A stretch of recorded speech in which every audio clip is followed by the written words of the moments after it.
Welcome back to some professional StarCraft 2. Let me introduce the blue Terran. In the bottom right of Dresden, the world champion, just a normal man. It's Oliveira in a best-of-3 battle against the most consistent Zerg player in the world, On-Site Gaming Solar. This is the Korean StarCraft 2 League, a new league with an old namesake, supported by the community, for the community, and with the community. Go check it out in the description below. I support it, and many of you have already as well. But hopefully you're looking forward to these two battling it out once again. Oliveira, as it's almost, if not impossible, for him to ever repeat his ridiculous, incredible, and insanely unexpected I Am Katowice performance. The best day anyone has ever had in StarCraft 2 history. He's always been a great Terran player. Honestly, I'd put him pretty near the level of Solar, besides that one day, but that doesn't mean he doesn't still show great games for the fans. So, it is a best-of-3 here, TVZ. The last few games I've watched, Solar got the better of Oliveira, despite some ridiculously efficient late game play. Overall, it just wasn't... Jimmy! How many times?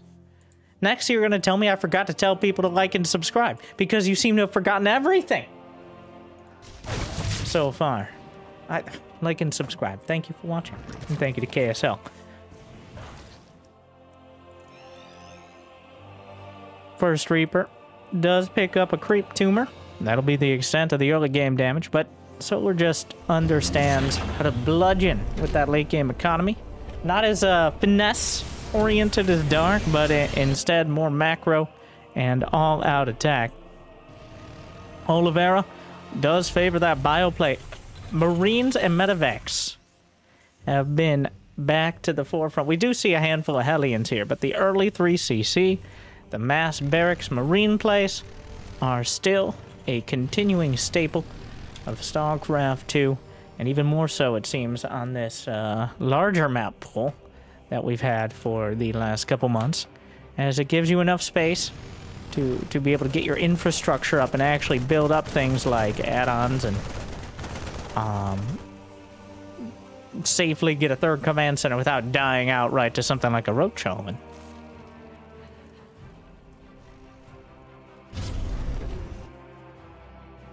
There's on the way. We got Spore Crawlers and Anti-Liberator positionings. No Liberator on the way. A couple of NG base. Solar just playing it safe. That's his kind of trademark. And not really a standout in any particular way, which seems a little derogatory, but it's just true. He's just solid. He's just half a step. Not even a full step. Maybe a third of a step behind Cyril. The ladder is a dangerous place, though, and every step matters. Banelings. Rungs. Ladder rungs. Steps are more for stairs. And also irrelevant. Moving on. Bunch of Zerglings in production. Just the early preparation, as he knows. Those first two medevacs. We've gotten so good.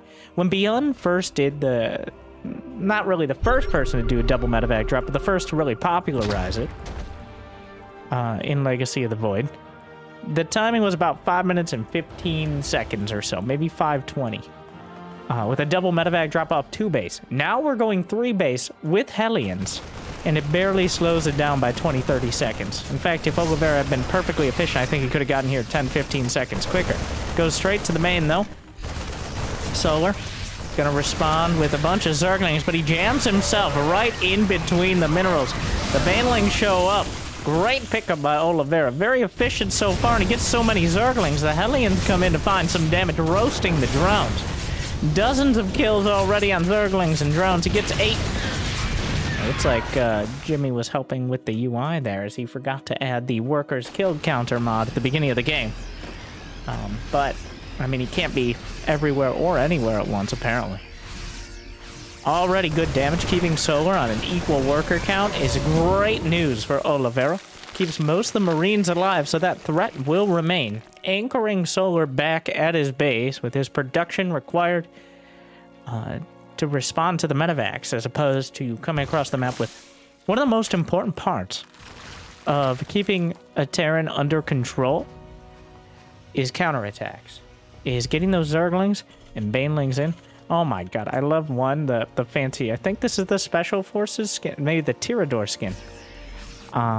But he's also got the double depot there, the depot drop in the center lowered, which, just some cinematic Terran setup here. Transfuses one of the Overlords to save it, but Solar gonna need all that energy on the Queens here as the attack comes up. Oliveira with a nice amount of SCVs behind. He's got 1-1 done, 2-2 started.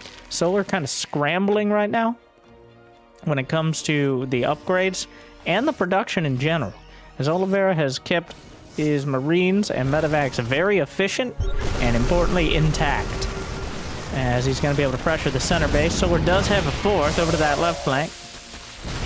Try to save the tank here, just kind of leaves it alone. The Zerglings will surround and kill. And Solar cleans up the attack, but not before getting slightly hamstrung, as well as losing a whole bunch of Zerglings. He's lost 55 for just 15 Marines thus far. Medevac's coming up again, a couple badly bruised, not that many Marines with the army here. Hydra is now in production as well. Oliveira taking that fourth base and putting a planetary together. As expected, has sensor towers for some coverage, gives him a little bit of extra warning when it comes to counterattacks. Another scan. He's been really keeping great control of the creep spread. You can kind of tell the momentum of the game. I mean, partially by the supply, but in TVZ, the best indicator in a relatively even game is creep spread. Because Solar, while he's even on supply, he's got a decent worker count, he has not been able to really assert himself on the map. He's been chasing these medevacs, he's been driving back the Marines, but he hasn't really found the space to respread the creep or get any damage done. So that means there's 200 supply, nearly, of Terran, with 2-2 about to complete. Marching towards his base, and this is a deadly army if Oliveira doesn't get caught out before the upgrades, and with tanks unsieged, using those tanks to tank. How appropriate, but the Banelings roll through, and this is a bit of an anti-timing here. Oliveira gets caught out seconds before his 2-2 upgrades finish, and a bit of a disaster. And it wasn't, he didn't even combine it with the drop in the main, and that means Solar's going to be able to swing back and deal with it. Still, some damage will be dealt here. He needs Banelings. That is just too many Marines at the moment. He's just right-clicked on the hatchery. Realizes that's probably not the best idea, but these Marines are incredibly cost-effective. There are any Widow Mines out there? None for the moment. Lurker Den is on the way. A bit of a surprising oversight. The drop in the main got a lot of damage done. Those upgrades cannot be overstated. With the combination of the medevacs healing the Marines, the armor upgrades keep them intact for longer. You pretty much need Banelings or Hydras to be able to punch through the critical mass. And then, of course, the weapon upgrades. The Marines fire so fast, especially when they take their stim packs, which I guess they have semi-auto rifles. I don't know. They pull the trigger way faster. That's just how it works. Don't question it. Oh, another scan. Widowmine connects, gets the Hydras, tank on the back line. I think a double stim there on the Marine softens him up a little more, but a couple medevacs keeps him going here. And those 2-2 upgrades really kicking in. But unfortunately, Oliveira got to be kicking himself just a bit, as if he had waited 10 more seconds, maybe 15, for the attack at the front, sure, Solar would have had a little bit more time to prepare, but the efficiency of Oliveira's units would have been significantly higher, potentially deadly. Instead, he fought in a bad position with equal upgrades, and now it's anyone's game.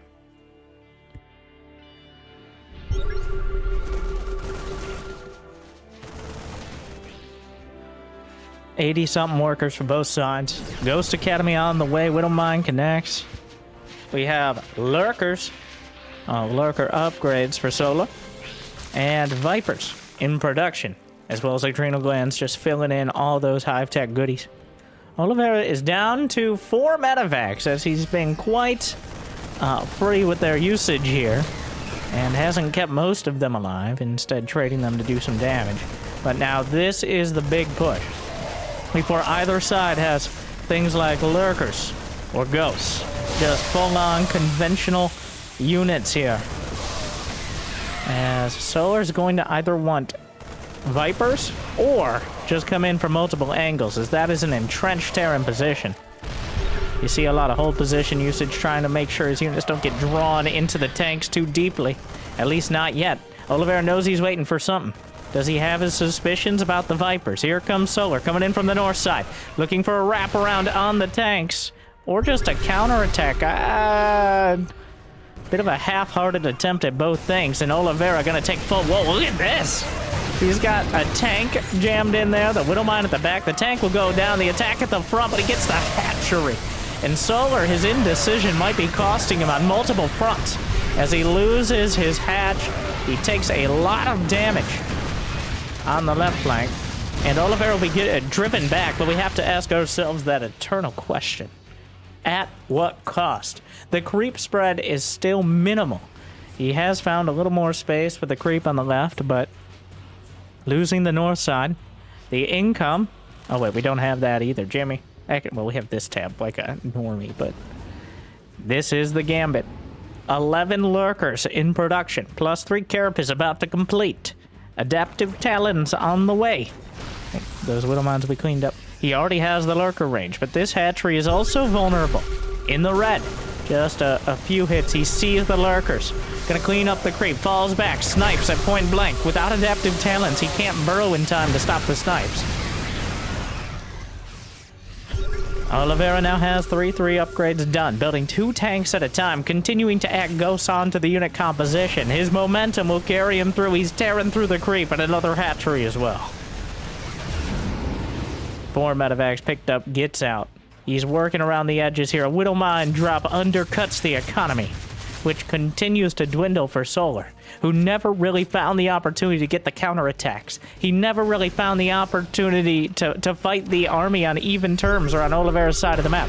And now, can he find the opportunity to actually get damage done with Oliveira having the Terran Death Ball? We're getting there. It's not quite there yet, but we're definitely getting there. A bit of a desperate counter. The Liberators are coming back. The Lurkers cannot contest them. Vipers come up. Blinding Cloud, but EMP counters the rest of the energy. Falling back behind the tanks. The Ghost splitting, making it incredibly inefficient here.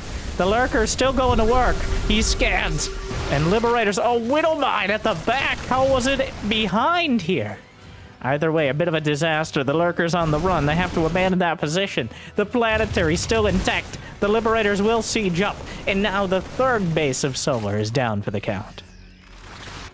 Another mine drop as Oliveira is dismantling Solar. A bit of a shaky start.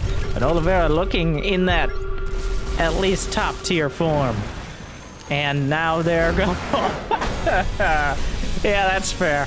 That's, Solar taps out before the snipes can connect, and I don't blame him. Oh, a solid game 1 from Oliveira there. Taking down Solar and keeping it together. Yeah, all the mistakes, if you could call it that. I think the biggest one was the attack before 2-2 finished. Obviously, you don't want to get caught out, you don't want to be unsieged, and you don't want to lose all your units before the upgrades kick in. You don't take your pizza rolls out of the microwave when they're half done. That's how you get the Song of Ice and Fire. Okay? You got a pizza roll, it's warm, and you bite into it. Oh, it's frozen. It's an ice block. It's a disaster is what it is. And then the next one feels okay. You bite into it, liquid lava in your mouth. Okay? It's not good. So, AKA, what I'm trying to say is don't attack before your 2-2 is done.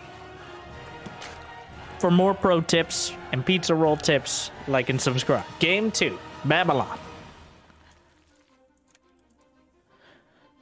It was a bit of an exhausting game, but relatively short as games go. 15 minutes is nothing to sneeze at, but it's on the upper end of your average game time. Believe it or not, I think a little bit skewed because us casters, me and the Dutch mostly, have a tendency to showcase longer games, and honestly, I think most of the time they're better to watch. But we do miss out on a lot of the more short and mid games. I'll be honest, it's partially because YouTube really doesn't. While most of you will watch the whole series, every game, there's a percentage of you. I don't blame you. Me too. That will drop off. Like say, 9 out of 10 people watch game 1. It's going to be 8 or 7 out of 10 for game 2. If there are 5 games, same thing. It's very rare otherwise, and that's why a lot of casters would choose to feature one game or shorter series as opposed to the whole one. But I like to give you the whole picture here. But we do try to keep that in mind as well. So thank you for watching is what I'm saying here on game 2. You're already committed. Game 1 is after game 1 is definitely the biggest drop off. And then there's a spike at the very end of the video. I wonder what's up with that. No, I know. Spoiling yourselves. And that'll be interesting. Going into the future, I actually want to mention, I'm going to prime the field here as we have our standard early game setup. I've been playing a free RTS called Beyond All Reason, which is based on the Total Annihilation engine. Done completely free to play by in their free time developers. I've been loving it. And I'll have a video or 2 out soon, and especially some games on the second channel. It's not StarCraft. It's its own thing. It's very similar to Supreme Commander, but it is updated regularly. Anyways, just check it out, and also tell me you're excited for those videos, especially if you've been watching the stream. It's not going to replace StarCraft. It's not even really in the same wheelhouse, but they've done some incredible things, and I really enjoy playing because it's a very macro style, endless units. Just constantly. It's a lot of fun. But of course, it's actually right now my second favorite besides StarCraft 2, but it's gonna take something dramatic to replace StarCraft 2. No one has managed to recreate the feeling of the truly real-time feeling with the responsiveness of the StarCraft 2 engine. There's just no rivals. So, to this day, and that's why I'm here, casting for you.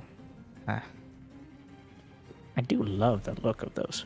I'm pretty sure those are the Tirador skins. I'm not used to seeing. I think it's because so, a little bit of under the hood, if you would, is the players are usually supposed to, or whoever's hosting the game, host it with the WCS or the Game Heart mod.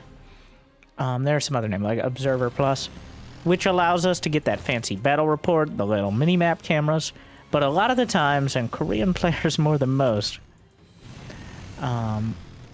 or just non-English speaking, we'll just host the game and go before anyone can mention the settings, which means we don't have those features, but it means another side effect of the mod is it normalizes the skins.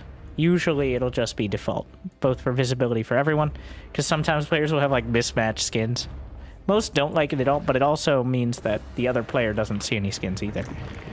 Because early on in SC2, as we started adding some skins, especially things like burrow move roaches and stuff like that, it did become a little difficult to tell visibly.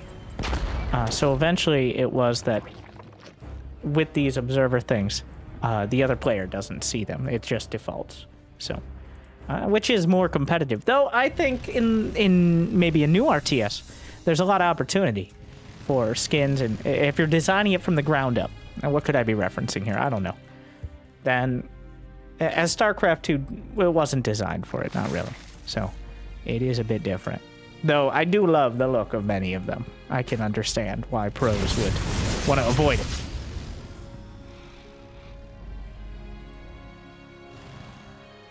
All right.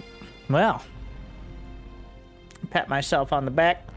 5.5 minutes, and we may see a... I missed the Zergling dying. I do apologize, but here we are. Double medevac combined with the Hellbats, and now things are gonna get a little more heated. As the Hellbats wander their way down, Zerglings and Banelings in production. Solar are caught quite off guard by the timing of this, especially considering the 3cc. I do love what Oliveira just moving back with those Hellbats. A couple get... Oh, he missed one! Oh, it's an absolute disaster. One Baneling turns it all around. Oh, he target fired all the Banes except one. And that one mattered the most. Oh, no. Oh, that's not ideal. That's bad. That's unfortunate. Well, that actually really hurts, because it was looking like a great timing. He very likely, without that one Baneling finding the perfect connection, at least continue kills a few queens, probably get some drones. Doubtful it ends the game, but at the same time, gives Oliveira either equal or more momentum, and it's the matchup is so dependent upon it. You know what I expect from Solar now? It's going to be a lot of counterattacks. It's going to be enough Banelings to defend. He has better upgrades as well. So, should be seeing a macro hatch momentarily. Maybe two. It's not dark, though. No one else is so ambitious. Occasionally other players get two macro hatches, but only Dark gets it consistently. Dark is the highest ranked Korean Zerg. Coincidence? Maybe.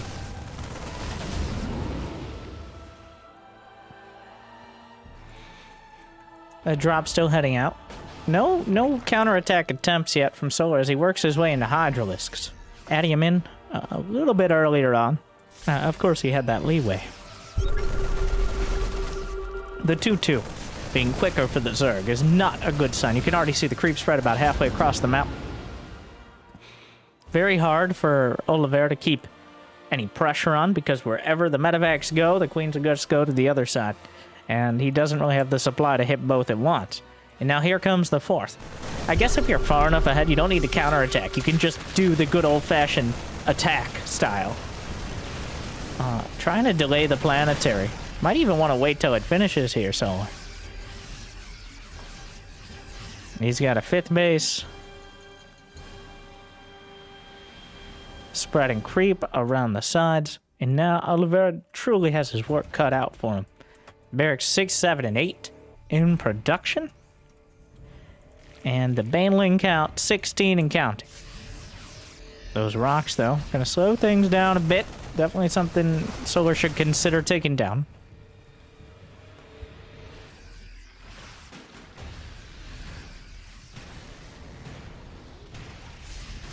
Hive on the way. Lurker Den.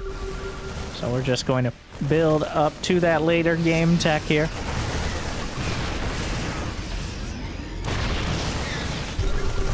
Hydra's kind of getting caught. There is an opportunity. You can always take a bad fight on both sides, but it's much more likely for the Zerg, especially in this situation with the tanks entrenched off of creep. Solar is waiting out his 2-2. I love the little wall off here. Terran's just getting better and better about this. Big counter attack as he slips and slides under. A handful of Zerglings get into the third. That wall off not helping very much here. And here comes the smash. But now it's Solar's time to attack before 2-2. Yeah, looks like fair's fair here. Solar tried to jump the army, but that's a lot of siege tanks to be fighting into with even upgrades. Though, the thing is, he was doing damage on the other side. In fact, the Zerglings are still alive. The 3rd base has been gutted. 20 SCVs have been killed. Oliveira with a strong push. A factory being targeted. Gonna fall back, build a tech lab here, but I see no reason for Solar to wait. If he notices those tanks are... Oh, he goes now. Yep, now's a good time. The tanks are a long way. He's just gonna abandon the rest of the army. Man, that's a total rout. Solar had completely overrunning. Tries to siege up the tanks. Oh, he takes down the rocks! What a play! I don't even know if that was intentional or the Banelings did it.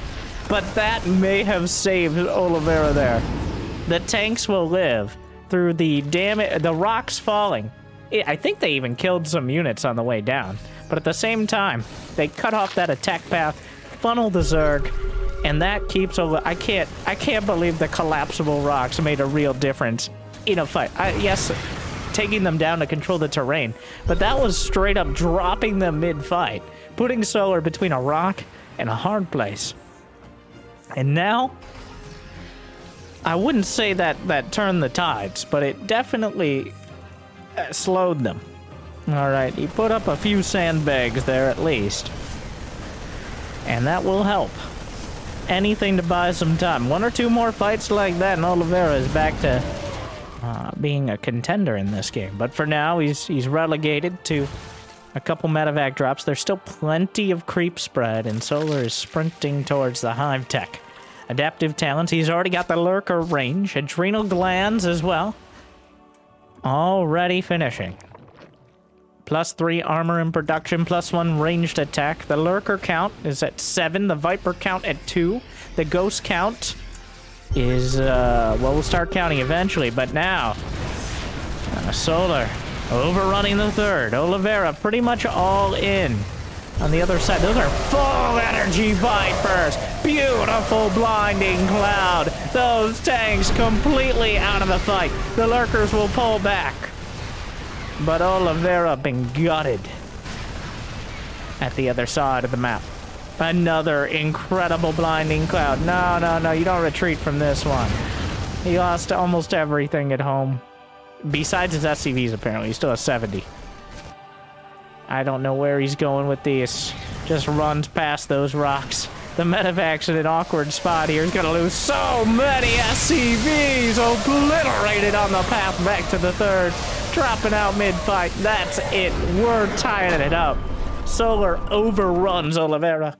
Well played. Good moments. Great moments from Oliveira. But overall, Solar.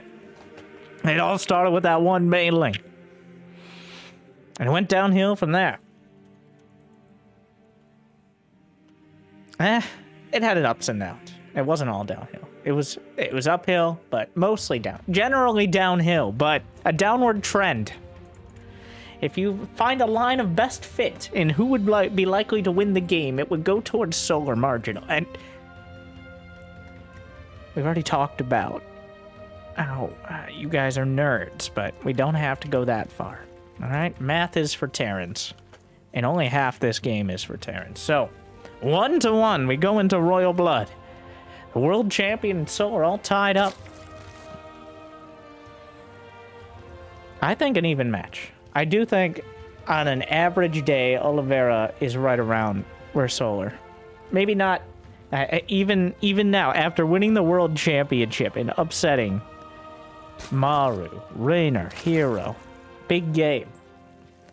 I don't know if that was as much of an upset. Sorry, big game. But even now, Oliveira is still ranked, I believe, 12th or 13th. He moved from, like, rank 21 in the overall, like, head-to-head rankings. Because one day does not make a career. Except when it does. He's currently ranked 10th to Solar's 8th. Maru, Cyril, Bion are top 3.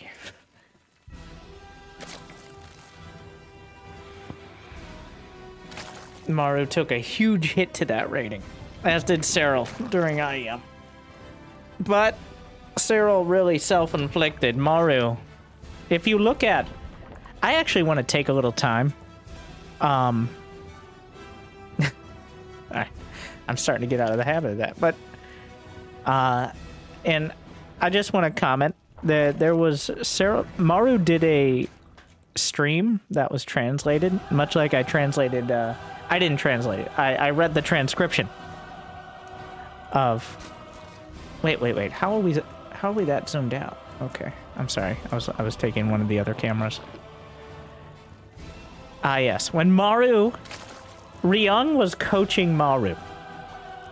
This is a Reddit thread. Ryung was apparently Maru's coach, but he didn't want to go back on stage before the last game because he wasn't helping. And apparently he tried to anyways. And Maru shooed him away, is what... Or, apparently he wasn't permitted to talk to Maru before the last game of the series. He says that in the future, playing Oliveira is a lose-lose. If he wins, he's reminded how he lost IEM. If he loses, he can't sleep. That's a quote from Maru. So, Oliveira will live rent-free in Maru's head until for the rest of time. That is a... And in their last match, I'm gonna spoil it. Maru and Oliveira played, I believe, in Pig's tournament, where Maru 3-0'd him. It's just...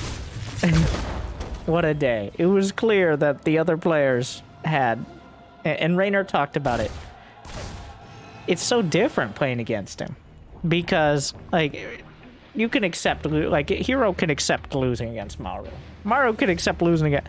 But you're playing against a guy who literally has a single-digit chance. I don't know.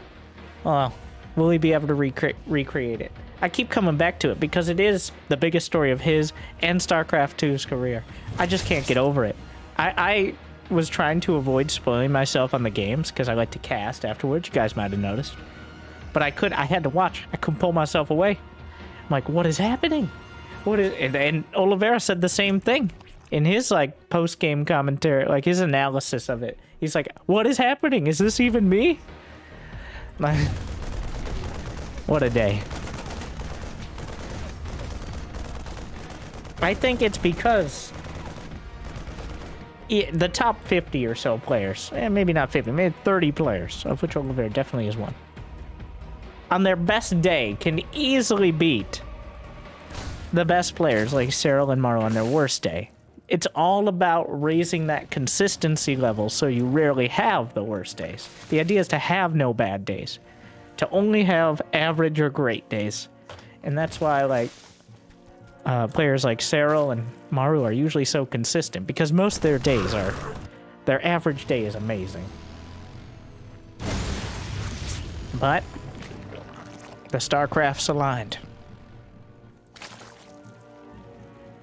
I'm like, did I miss anything? Are we just filling time for 5 minutes again? I will admit, this is not the most enthralling first 5 minutes. There's a reason we sometimes skip that early game a bit. But a little bit different this time around. We've seen an Overlord die. It's going to be Cloak Banshees. Oh, he's thinking about it. Grenade. Thought about it. He killed a Zergling. I add the Zergling to the tally. I did like, I saw a comment where someone described me as casting as a fan. I don't know the exact comment, but I like the vibe of that. I thought it made sense. Like, it was the nicest way to say, it's not your normal casting, but it's someone enjoying StarCraft. And I'll take that. I'll take it. Because I am a fan. That's fair. 2 Cloak Banshees coming in, which Solar certainly not going to be a fan of, but already has a lair done. Spore Crawlers, he's playing it safe enough. Gonna snipe off a few of those oddly placed rounds, but shouldn't be a deadly amount here.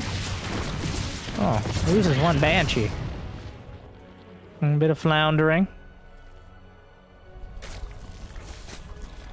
Banshee working in, looking for an opportunity.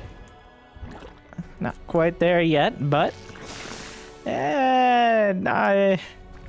these heavy tech plays here from Oliveira with the Hellbat timing, with the Banshees, they're not doing too much. I would say they're kind of controlling. They're not controlling the drone count. It's 73 drones. Solar's already got as many drones as he wants. We're 6 minutes in, 6.5.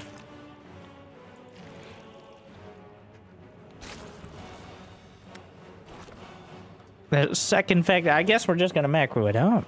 Yeah, 3 CCs. Not like Oliveira is hurting for production. He's already got 5 racks going on his second factory. Reactored starport, of course. Already setting up the double medevac pressure.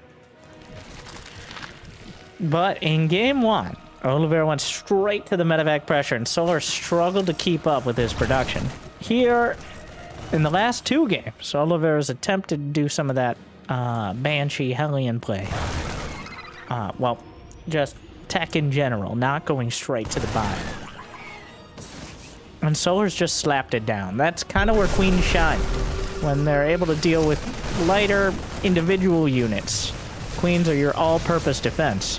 If they could fly, it'd be even better, but let's not remind them of that. Oh, dragging the Widow Mines in. Actually dodged that one pretty well. Another mine, though, from downtown. Doesn't quite connect with the center mass, but still finds some of the Zerglings. So far, 24 down.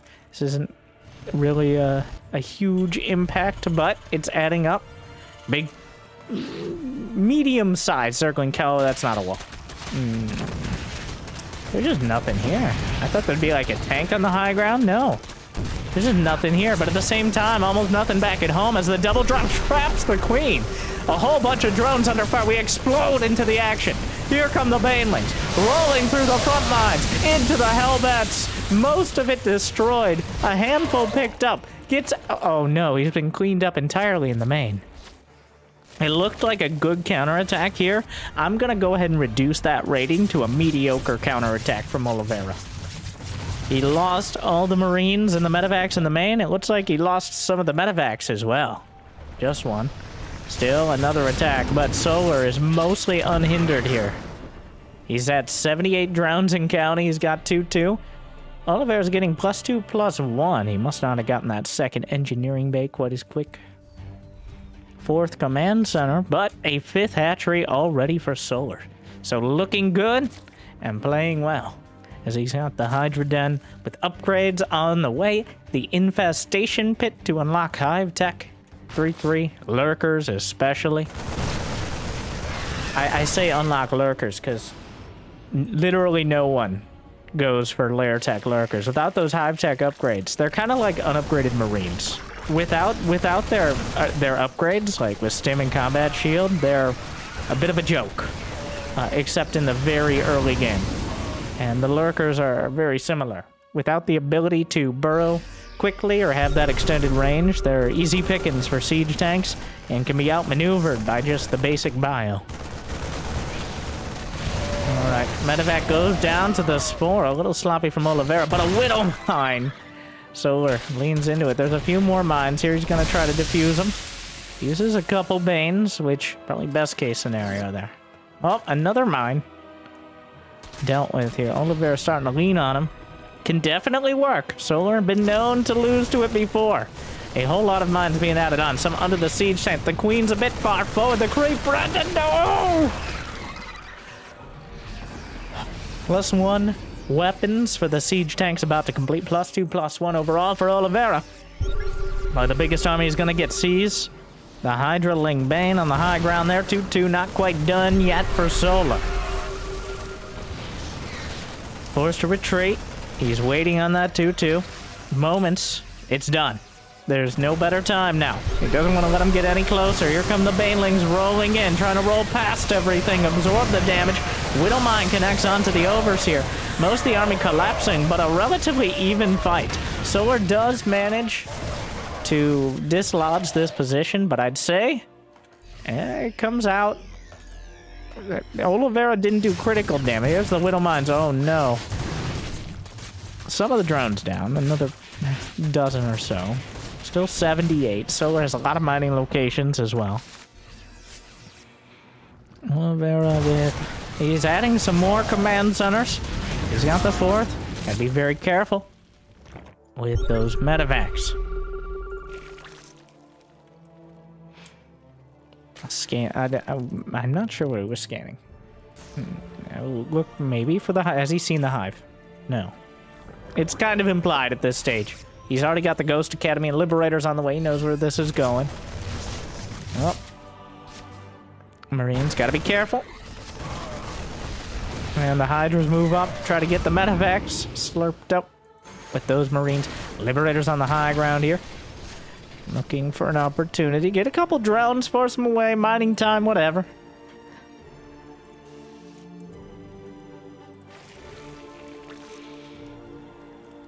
Some ghosts. Widow Mines. A lot of Widow Mines. And tanks. Double factory. More barracks finishing. So we are not that much closer to a conclusion here.